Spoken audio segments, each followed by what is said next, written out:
Okay, so this is a really quick video just to illustrate how easy it is to set a budget within the property feasibility content. So we'll use the feasibility example model. Just open that file up. Now, first of all, what we have to do is insert the budget module. So that's as simple as going insert from web and selecting one of the budget modules. There are a few in there, so maybe have a look. It's really easy to insert and delete. So if you use one and decide you don't like the charting in that, then have a look at another version. We'll just choose the basic one in the first instance.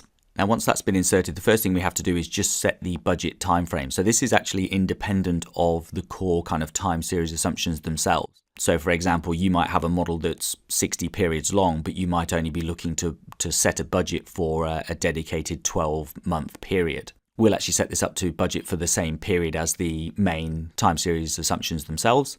And that's as simple as just obviously changing the budget term in months and selecting when the first budget month is. Now, once we've got that set up, we'll hop across to the main budget module itself and just have a look at the content. So if I fold this up, you'll see there are three main areas to this budget piece. The top section is the budget itself. Now, these are the pasted values that we have transferred in using the import assumptions tool. And I'll give you a run through how that works in a second. The second section is the live case. So these are the live numbers that have been pulled in from our actual feasibility. And these are a combination of historicals and latest forecast numbers. And obviously the third section below are the variances themselves. Now, as I mentioned, the top section contains the pasted budget values that I've imported from my live case. So in terms of setting those values up, all I have to do is just select the cash flow statement budget location. And if I go up to the Modano tab and I click Import Assumptions, that will load up my Import Assumptions tool. Now, this tool allows me to import assumptions from anywhere. So I can actually import from within this model, which is what we're going to do.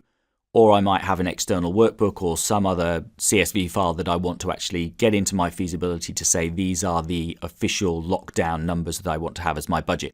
Now, we're actually going to import values from within this model. So obviously this model has a current set of numbers forecast out, and I want to lock those down as my budget. So the first thing I have to do is select the cash flow statement as the module that I'm looking to import my assumptions from.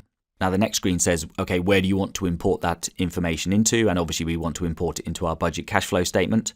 The section below covers off on assumption mapping. So when you import your assumptions, you can actually create a mapping file. I won't actually cover off on that here, as the feasibility model doesn't really need a mapping file because of how it's actually been structured. So if you're interested in how that stuff works, then suggest you skip across to the main Modano training, because that's got all of that stuff covered off in a fair amount of detail. Now, on the next screen, this is showing me where my information is coming from and where it is being mapped into. Now, there's a fair amount of techie stuff that sits behind this. Again, not going to get into it here, as this is more a quick process overview. Main thing to focus on in this window really relates to the column-based time periods. So all we have to do is select which time periods we're looking to source data from, taking into account any kind of pre-start month, and which columns do we want to then import those across to.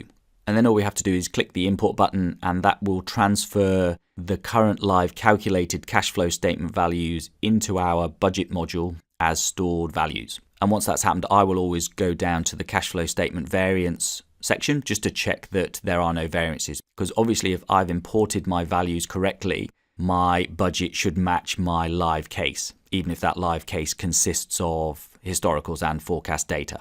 Now, if we just hop across to the budget dashboard, that shows that information on a column basis for a selected period.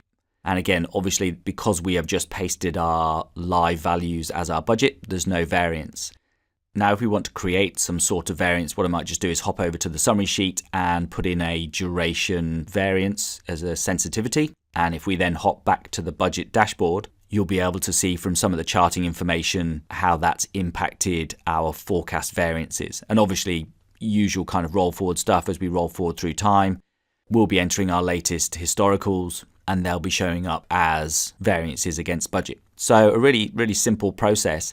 Other thing just to note is that you can duplicate your budget module and keep storing information. So you might have a quarterly budgeting mechanism. Modano allows you to actually store, your budget this quarter, duplicate the module, create another budget, store that information and look at the variances. So you can have that continuous budget mechanism as well as locking in what that original feasibility budget was. So pretty powerful stuff. So hopefully a quick process overview as to how that whole budgeting piece works. And thanks for listening.